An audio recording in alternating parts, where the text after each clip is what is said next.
যখন মাঠে আকৃষ্ট করতে পারবো, তখন আমরা কিন্তু একটি মাদক মুক্ত সমাজ করতে পারবো ইনশাআল্লাহ। এবং সেটার জন্য আমি বিশ্বাস করি যে শুধু এই বদ্ধ ঘরের ভিতরে না, আজকে যে আলোচনা বা আজকে যে বিষয়গুলো নিয়ে কথা হচ্ছে, সেটা যদি আমরা সামাজিক যোগাযোগ মাধ্যমে, আমাদের একজন বক্তা বলে গেছে যেখানে আসলে সত্য কথাও থাকে, মিথ্যা কথাও থাকে। এখন সত্যটাকে যদি আমরা সঠিকভাবে প্রচার করতে পারি, তাহলে এটা কিন্তু ইম্প্যাক্ট, এটা কিন্তু কার্যকারিতা সাধারণ মানুষের কাছে পৌঁছে দেওয়া অনেক সহজ একটি কাজ। কারণ সামাজিক যোগাযোগ মাধ্যম এমন একটি মাধ্যম যেখানে ছোট্ট একটি বিষয়কে আমরা ভালো হোক মন্দ হোক আমরা কিন্তু ভাইরাল করে দিতে পারি। আমি ছোট্ট একটা এক্সাম্পল দিই। আপনারা অনেকেই শুনেছেন, মাঝখানে একটা আমরা দেখেছিলাম কি রাসেল ভাইপার বলে এরকম একটি বিষয় শুনেছেন, একটি সাপের একটি বিষয় দেখেছিল। আদৌ কি এটা ছিল? বাস্তবে এটা ছিল না। এবং যারা এটা করেছে তারা শুধু করেছে তাদের প্রচারের জন্য, তাদের পিয়ার পাওয়ার জন্য, এবং তাদের যেই ইউটিউব বলেন বা তাদের যে সামাজিক যোগাযোগ মাধ্যম ছিল সেটাকে মানুষের কাছে পৌঁছে দেওয়ার একটা আতঙ্কের মাধ্যম।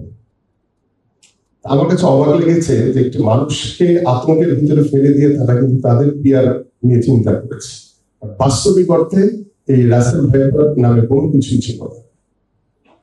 এবং যারা এটার সাথে জড়িত ছিল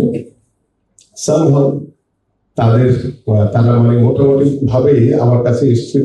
আমি তাদেরকে জিজ্ঞেস করেছিলাম, বললো যে ভাই টোটালটাই একটা ফেক ছিল, আমরা আমাদের পিয়ারের জন্য এটা করেছি। এই যে মানুষের যে মিথ্যা পারসেপশন দিয়ে যে মানুষকে আতঙ্কের ভিতরে ফেলে রেখে সামাজিক যোগাযোগ মাধ্যমে তাদের নিজেদের পিয়ারকে বাড়ানোর জন্য যে কাজগুলো করেছে, এগুলো থেকে আমাদের সবার বিরত থাকা উচিত। এবং আমরা যদি আজকের যে আলোচনা, যে গণমুখী সেমিনার, যে কিভাবে আমাদের হার্ট অ্যাটাক থেকে আমরা প্রতিরোধ করতে পারি, কিভাবে আমাদের স্বাস্থ্য সেবা বা আমাদের স্বাভাবিক যে জীবন যাপন করার মাধ্যমে আমরা একটি সুস্থ জীবন গড়ে তুলতে পারি, এই বিষয়গুলো যদি বিশদভাবে আমরা যদি প্রত্যেকটি ঘরে ঘরে সামাজিক যোগাযোগ মাধ্যমে, কিংবা আপনাদেরও নিজস্ব ন্যাশনাল হার্ট ফাউন্ডেশন হয়তো কোনো ফেসবুক পেজ আছে, আপনাদের অনেক ধরনের যোগাযোগ মাধ্যম রয়েছে, সেই মাধ্যমগুলো তো যেই বিষয়গুলো আমরা দেখলাম, এগুলো যদি আমরা একদম বাস্তবিক ভাবে যদি সহজ ভাষায় যদি আমরা মানুষের কাছে পৌঁছে দিতে পারি, তাহলে আমি মনে করি যে আজকের এই গণমুখী সেমিনারের সার্থকতা আমরা খুঁজে পাবো ইনশাআল্লাহ। এতক্ষণ আমি বললাম আমার সরকারের দায়িত্বশীল জায়গা থেকে সরকারের এই বিষয়। আমরা যে বিষয়গুলো দেখি একজন সাধারণ মানুষ হিসেবে, আমি নিজেও আপনাদের এই হসপিটালে অনেক সময় এসেছি রোগী দেখতে, পেশেন্ট দেখতে, বা বিভিন্ন জায়গায় আমরা পেশেন্ট দেখতে যাই।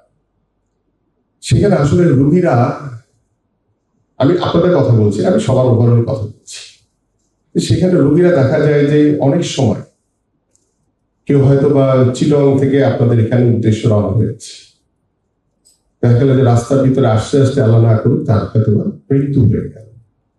আমি আস্তে আস্তে লিফটে বলছিলাম, এবং আমি মাননীয় প্রধানমন্ত্রীকে এই বিষয়টি বেশ কয়েকদিন আগে অবগত করেছিলাম যে আমাদের এই ধরনের যে প্রতিষ্ঠান, যে সারা বাংলাদেশের মানুষ কিন্তু একভাবে, যে ন্যাশনাল হার্ট ফাউন্ডেশন যেটা 2 নম্বরে অবস্থিত, হার্টের কোনো সমস্যা হলে কিন্তু সবার আগে কিন্তু আপনাদের কথাটা চিন্তা করে। এই যে আপনাদের যে একটা অবস্থান, সুদৃঢ় জায়গা তৈরি হয়েছে, একটি ডিসিপ্লিন, একটি চিকিৎসা সেবার মাধ্যমে যে আপনাদের একটি মানুষের কাছে যে একটি আস্থা ভরসা জায়গা তৈরি হয়েছে, এটি আমার কাছে মনে হয় যে আমরা যদি বিভাগীয় শহরগুলোতে এই ধরনের প্রতিষ্ঠান গড়ে তুলতে পারি, তাহলে ওই চিটং থেকে কষ্ট করে ঢাকা আসা লাগবে, সে চিটংয়ের সেই বিভাগীয় শহরে সে এই চিকিৎসা সেবাটাকে নিশ্চিত করতে পারে। এইভাবে যদি আপনারা চিন্তা করেন, আমি বলছি না যে এটা রাতারাতি করা সম্ভব, বাট এটাকে আস্তে আস্তে করে মানুষের আস্থা বিশ্বাসী জায়গা থেকে, কারণ আমাদের গত 20 বছর আগের কথা যদি চিন্তা করেন, 20 বছর পরে এসে আমাদের কিন্তু সমাজ ব্যবস্থাপনায়, পারিবারিক ব্যবস্থাপনায়, আমাদের রাষ্ট্রীয় ব্যবস্থাপনায় এবং যুগের যে পরিবর্তনের যে হাওয়া, সেটা কিন্তু আমরা প্রতিটি ঘরে ঘরে কিন্তু উপলব্ধি করতে পারি। তো সেই